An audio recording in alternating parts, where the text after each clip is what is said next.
दोस्तों, अक्सर सभी बड़े बड़े इन्वेस्टर फंडामेंटल एनालिसिस करने के बाद ही किसी स्टॉक में इन्वेस्टमेंट करते हैं। दुनिया के सबसे बड़े इन्वेस्टर वॉरेन बफेट भी फंडामेंटल एनालिसिस करने के बाद ही किसी स्टॉक में इन्वेस्टमेंट करना पसंद करते हैं। फंडामेंटल एनालिसिस क्या होता है, फंडामेंटल एनालिसिस में किन किन बातों का ध्यान रखा जाता है और फंडामेंटल एनालिसिस किन किन तरीकों से किया जाता है, जानेंगे सब कुछ और भी बहुत कुछ मेक इन्वेस्टमेंट इजी के मेरे यूट्यूब चैनल पर, जहां पर आपकी इन्वेस्टमेंट की जर्नी को इजी किया जाता है। नमस्कार दोस्तों, मैं पुष्पेंद्र आपका बहुत बहुत स्वागत करता हूं।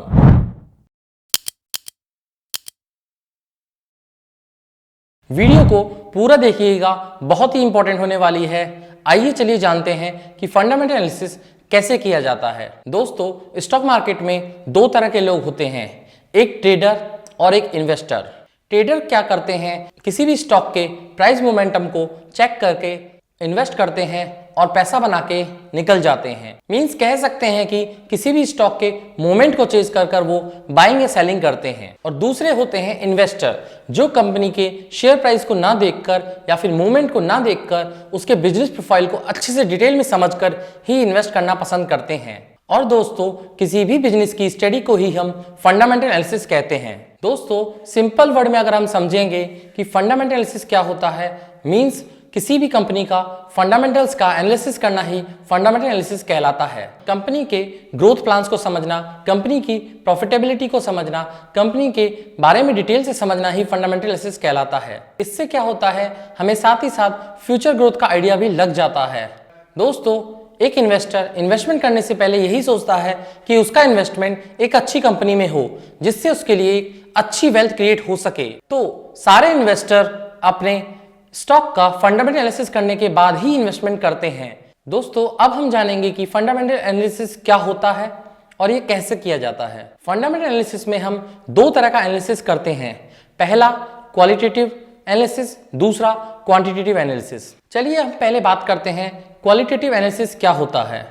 क्वालिटेटिव एनालिसिस वो होता है जहां पर किसी भी तरह के नंबर्स या फिर फाइनेंशियल रेशियोज या फिर किसी भी तरह के बैलेंस शीट, इन सब चीजों का एनालिसिस नहीं किया जाता।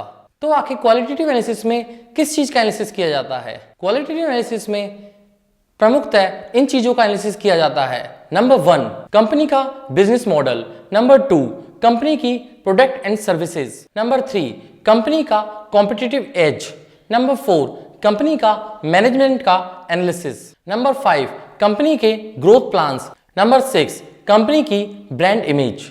नंबर 7, कंपनी अपने प्रोडक्ट पर कितना रिसर्च करती है और कितनी अच्छी तरह से रिसर्च करती है। क्वालिटेटिव एनालिसिस में हमारा गोल होता है कि हम कंपनी के बारे में डेप्थ ऑफ नॉलेज ले सकें और डिटेल से कंपनी के बारे में समझ सकें या फिर कंपनी का बिजनेस मॉडल को समझ सकें, जिससे हमें आइडिया लग सके कि कंपनी फ्यूचर में कैसी ग्रोथ दिखा सकती है। और इसलिए ही हम इन सभी सवालों का जवाब ढूंढने की कोशिश करते हैं, जिससे हमें कंपनी का एक थॉरोली आइडिया लग सके। पर दोस्तों, क्वालिटेटिव एनालिसिस में कंपनी कितनी अच्छी है या फिर कंपनी कैसी है, इसके बारे में हर इन्वेस्टर का मानना अलग अलग है। क्योंकि किसी इन्वेस्टर के लिए हो सकता है उसका मैनेजमेंट अच्छा है या फिर किसी इन्वेस्टर के लिए हो सकता है उसकी ब्रांड इमेज कम है या ज्यादा है। तो दोस्तों, इस तरह से क्वालिटेटिव एनालिसिस एक हमारा ही खुद का जजमेंट होता है, जिसे हमें लेना होता है। तो हमें कॉशियसली सारे फैक्टर्स को चेक करके ही कंपनी का क्वालिटेटिव एनालिसिस करना चाहिए, जिससे हम एक अच्छी कंपनी चूज कर सकें। अब हम बात करेंगे क्वांटिटेटिव एनालिसिस। क्वांटिटेटिव एनालिसिस क्या होता है और ये कैसे वर्क करता है। क्वांटिटेटिव एनालिसिस में वो सभी चीजें आती हैं जो नंबर्स के फॉर्म में हैं या फिर कंपनी की बैलेंस शीट, इनकम स्टेटमेंट या फिर कैश फ्लो स्टेटमेंट में शो होती हैं। क्वांटिटेटिव एनालिसिस का सबसे इंपॉर्टेंट पार्ट होता है फाइनेंशियल स्टेटमेंट एनालिसिस। और फाइनेंशियल स्टेटमेंट एनालिसिस में हम 3 चीजों का विशेषकर ध्यान रखते हैं। Number 1, balance sheet. Number 2, profit loss statement. Number 3, cash flow statements. इसके साथ साथ ही हम क्वांटिटेटिव एनालिसिस में कंपनी के बहुत सारे रेशियोज को चेक किया जाता है, जो कंपनी की फाइनेंशियल हेल्थ और प्रॉफिटेबिलिटी को बताते हैं, जैसे कि पीई रेशो, जिसे प्राइस टू अर्निंग रेशो भी कहा जाता है, debt to equity ratio, price to book ratio, ROE जिसे रिटर्न ऑन इक्विटी कहा जाता है, आरओए जिसे रिटर्न ऑन असेट कहा जाता है, आरओसीई जिसे रिटर्न ऑन कैपिटल एम्प्लॉयड कहा जाता है।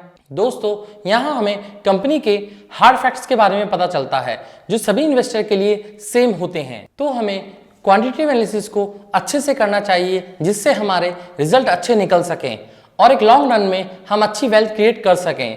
फंडामेंटल एनालिसिस करने से पहले हमें सारी बातों का ध्यान रख लेना चाहिए और मैं तो ये कहता हूं किसी भी कंपनी का फंडामेंटल एनालिसिस करने से पहले हमें क्वांटिटेटिव एनालिसिस तो करना ही चाहिए, लेकिन उससे भी पहले हमें मैनेजमेंट एनालिसिस कर लेना चाहिए।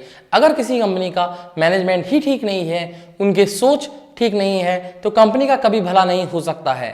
सक्सेसफुल इन्वेस्टर होने के लिए किसी भी कंपनी का फंडामेंटल एनालिसिस करना बहुत इंपॉर्टेंट है। तो दोस्तों, आज हमने जाना फंडामेंटल एनालिसिस क्या होता है, ये कैसे वर्क करता है और फंडामेंटल एनालिसिस में हमें किस किस चीज का एनालिसिस करना पड़ता है। आशा करता हूं आपको ये वीडियो पसंद आया होगा।